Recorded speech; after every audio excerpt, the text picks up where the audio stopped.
खाना हो जो मालिक है, इन सबको पहले नोटिस किए गए थे, इन सबको पहले मना किया गया था, लेकिन ना करने के बाद अब सिविल डिफेंस, पैरा और एडमिनिस्ट्रेशन की तरफ से ये कार्रवाई की जा रही है और इस जगह को तोड़ा जा रहा है। ये दीवार भी तोड़ी जाएगी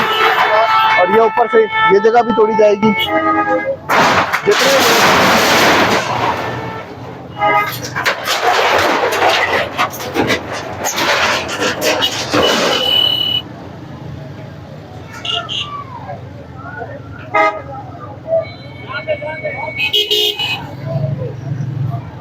ये अब सिविल डिफेंस की तरफ से निशानदेही की जा रही है इस जगह की जहां पर गैर कानूनी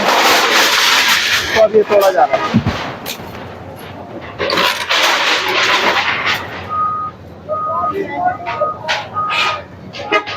अब ये बनाने में, इसको तामीर करने में आप अंदाजा लगा सकते हैं कि कितना वक्त लगा होगा, लेकिन कानून की खिलाफ वर्जी पर जब सिविल डिफेंस, पैरा और